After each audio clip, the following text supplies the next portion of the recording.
Hello and welcome everyone. কেমন আছো প্রত্যেকে? আশা করি অনেক ভালো রয়েছে এবং সুস্থ রয়েছে। My dear students and learner, আজকের এই ভিডিওটা তোমাদের জন্য অ্যাকাউন্টসের জন্য ভেরি ইম্পর্টেন্ট এবং ইনফরমেটিভ একটা ভিডিও। বিকজ আজকের ভিডিওতে আমরা আলোচনা করব যারা তোমরা মাদ্রাসার গ্রুপ ডি যে এসএলএসটি পরীক্ষার নতুন করে আবার একটা পরীক্ষা হতে চলেছে সেই সম্পর্কে ধোঁয়াশার মধ্যে রয়েছে, কাদের পরীক্ষা দিতে হবে এবং 24,000-এর ক্যান্ডিডেটদের পরীক্ষা দিতে হবে কি হবে না, এবং আমাদের যে 73,000 পরীক্ষার্থীদের পরীক্ষা দিতে হবে কিনা, কোন লিস্টদের পরীক্ষা দিতে হবে, এই ডিটেলস এবং পরীক্ষা যদি দিতে হয় তাহলে তাদের সিলেবাসটা কি রয়েছে, হ্যাঁ, এবং কোন প্যাটার্নে এক্সামটা কন্ডাক্ট করা হবে, সমস্ত বিষয় কিন্তু একদম বিস্তারিত তথ্য নিয়ে আজকের ভিডিওতে আলোচনা করব। সো বেসিক্যালি মাদ্রাসা গ্রুপ ডি কাদেরকে পরীক্ষা দিতে হবে এবং যদি দিতে হয় এবং কি কি বই পড়তে হবে, সিলেবাস কি, কোথা থেকে বেশি প্রশ্ন হয় ইত্যাদি সমস্ত বিষয় নিয়ে কিন্তু আজকের ভিডিওতে আলোচনা করব।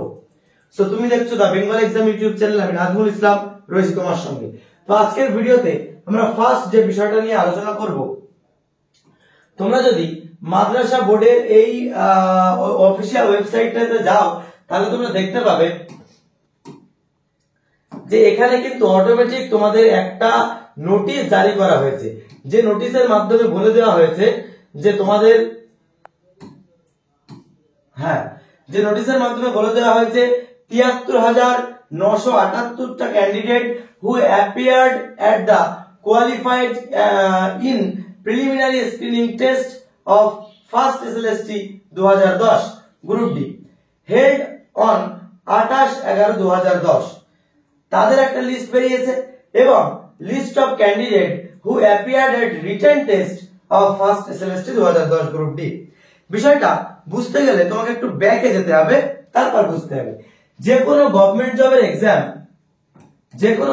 জবের এক্সাম কিন্তু দুটো ভাবে কন্ডাক্ট করা হয়ে থাকে। একটা হচ্ছে প্রিলি পরীক্ষা এবং আরেকটা হচ্ছে মেইন পরীক্ষা। মানে এটা অনেকটা ফানেলের মতো, অনেক ক্যান্ডিডেট পরীক্ষা দেয়, তার মধ্যে কিছু সংখ্যক ক্যান্ডিডেটকে শর্ট লিস্টেড করতে হয়। তো সেক্ষেত্রে দেখা যায় একেবারে নিচের সারিতে যে পরীক্ষাগুলো হয়, নিচের সারিতে যে পরীক্ষাটা সেটা হচ্ছে প্রিলি। ঠিক মাদ্রাসা এই প্রিলি যারা কোয়ালিফাই করে তারা কিন্তু এই মেইন এক্সামে চান্স পায়। তো প্রিলির সংখ্যাটা বেশি থাকে, মেইনের সংখ্যাটা কম থাকে।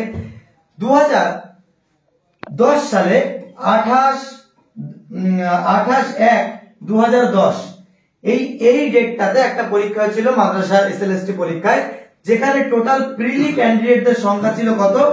1,43,000। 1,43,000, ওকে, 1,43,000 ক্যান্ডিডেট প্রিলি পরীক্ষাতে অ্যাটেম্প্ট করেছিল, পরীক্ষাটা দিয়েছিল। সেই 43,000 পরীক্ষার মধ্যে কতজন টোটাল পাস করেছে আমরা সেটা একটু দেখে নেব। পাস করেছে তোমার এখানে এই প্রিলি পরীক্ষাতে টোটাল পরীক্ষা দিয়েছিল হচ্ছে 1,43,000, কিন্তু এর মধ্যে কিন্তু টোটাল আমাদের 24,577 জন তারা মানে এই প্রিলি পরীক্ষা দেওয়ার পর শর্ট লিস্টেড হয় মেইনস এর জন্য, এবং তারা এসে এই 24,577 মেইনস পরীক্ষাতে তারা কিন্তু অ্যাপিয়ার্ড হয় এবং তারা মেইন পরীক্ষাটাও দেয় কত তারিখে? 29/5/11 তারিখে। ভালো করে এই জায়গাটা বুঝতে না পারলে এখানে ধোঁয়াশা দেখবে। তো এই তারিখে এই পরীক্ষাটা দেয়, কিন্তু এই যে 24,000 ক্যান্ডিডেট সামথিং ক্যান্ডিডেট পরীক্ষাটা দিয়েছে, এনাদের সেই থেকে কিন্তু এখনো রেজাল্ট প্রকাশিত হয়নি এবং কোনো নিয়োগ প্রক্রিয়া সম্পন্ন করা হয়নি। সেই জায়গাতে দাঁড়িয়ে তাদের কিন্তু মানে অটোমেটিক্যালি একটা কেস করা হয়েছে এবং সেই কেস কিন্তু চলছে। সম্প্রতি হাইকোর্ট এই কেসটাতে রায় দেয় যে না, নিয়োগ প্রক্রিয়া করতে হবে এবং বোর্ডের উপরে দায়িত্ব দেয় যে টোটাল আমাদের 12ই সেপ্টেম্বর 2024 এই তারিখের মধ্যে এই যে 24,577 জন, কত বললাম? 24,577 জন পরীক্ষার্থী মেইন পরীক্ষাতে অ্যাটেন্ড করেছিল। পাস ফেল পরের কথা, রেজাল্ট বেরোবে তারপর তো বোঝা যাবে পাস না ফেল। তো এদের নিয়োগটা কিন্তু এই 12ই সেপ্টেম্বর 2024 এর মধ্যে করতে হবে। এবার বোর্ড একটা প্রেসারে আছে, সেই জায়গাতে দাঁড়িয়ে যেহেতু এইটা করা হচ্ছে, বোর্ড নতুন করে আবার একটা সিদ্ধান্ত দিয়েছে যে এই যে আমার এখানে 1,43,000 পরীক্ষা দিয়েছিল তার মধ্যে 24,000 পরীক্ষাতে বসেছিল, বাকিরা গেল কোথায়?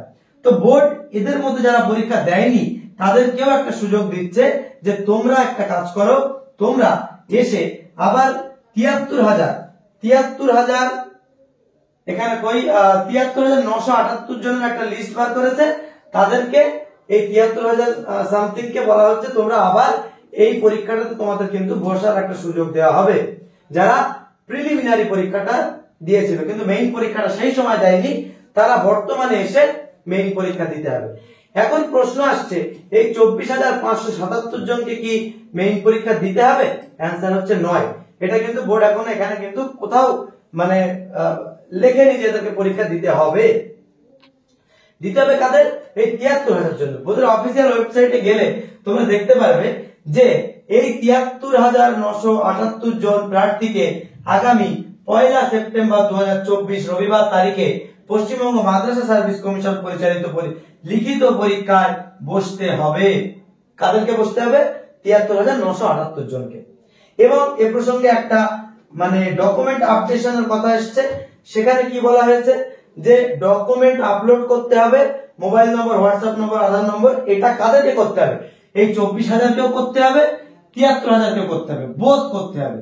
দুজনের জন্য লাস্ট ডেট কিন্তু আলাদা আলাদা এখানে কিন্তু বলা আছে। ওকে, তো আশা করি বুঝতে পেরেছো। এবার তাহলে বুঝতে পারলে কাদেরকে পরীক্ষা দিতে হবে, কাদেরকে দিতে হবে না, এই ব্যাপারটা আশা করি ক্লিয়ার হয়ে গেছে। চলো পরবর্তীতে আমরা চলে যাই কোন প্যাটার্নে পরীক্ষা হবে। শুক্রবার নভেম্বর 12 তারিখে 2010 সালে একটা গ্যাজেট প্রকাশিত হয়েছিল গভর্নমেন্ট অফ ওয়েস্ট বেঙ্গলের পক্ষ থেকে, মাইনরিটি অ্যাফেয়ার্স এন্ড মাদ্রাসা এডুকেশন ডিপার্টমেন্টের পক্ষ থেকে এই গ্যাজেটটা প্রকাশিত হয়েছিল। সেই গ্যাজেটে তোমরা এখানে দেখলে বুঝতে পারবে যে যে পরীক্ষাটা হয়েছিল তার একটা প্যাটার্ন, এক্সাম প্যাটার্ন বা মার্ক ডিভিশনটা এখানে দেওয়া হয়েছিল। Marks obtained in the preliminary screening test under the West Bengal Madrasa Service Commission, the examination by such qualified candidate shall not be added their marks obtained by them in the examination of test conducted afterwards।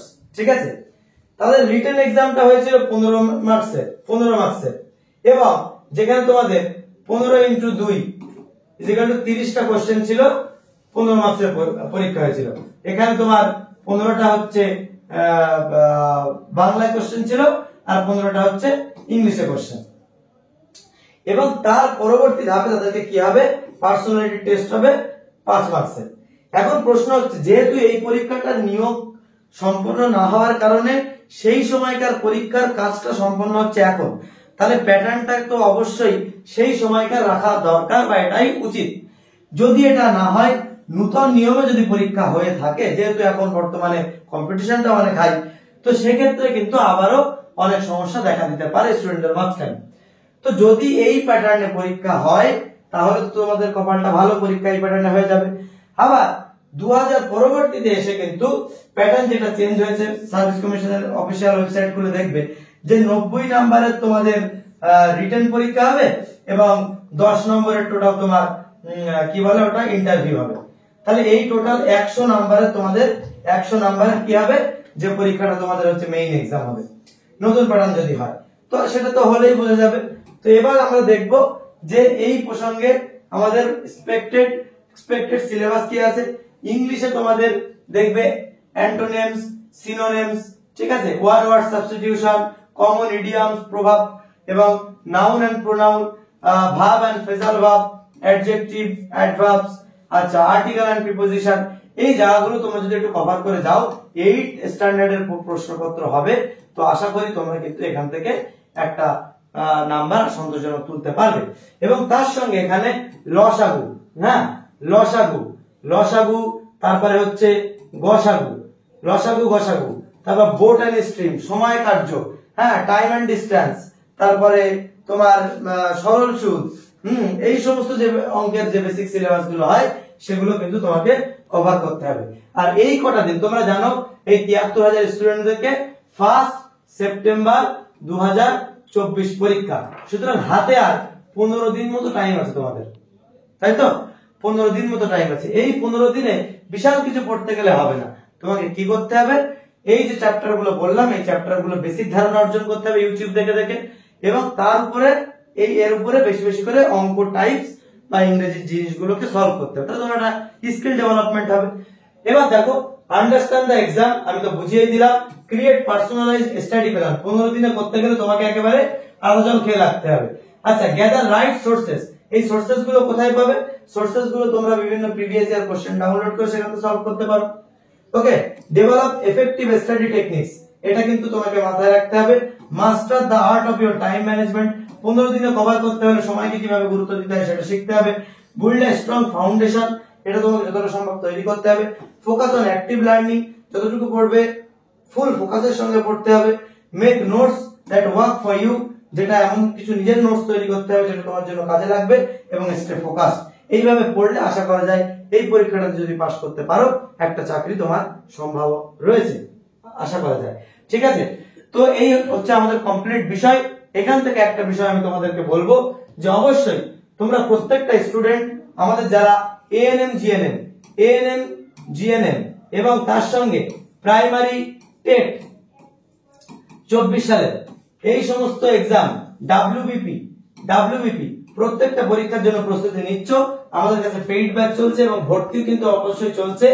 তোমরা অবশ্যই 858, হ্যাঁ তোমরা অবশ্যই এই নাম্বারে যোগাযোগ করো 7003840858।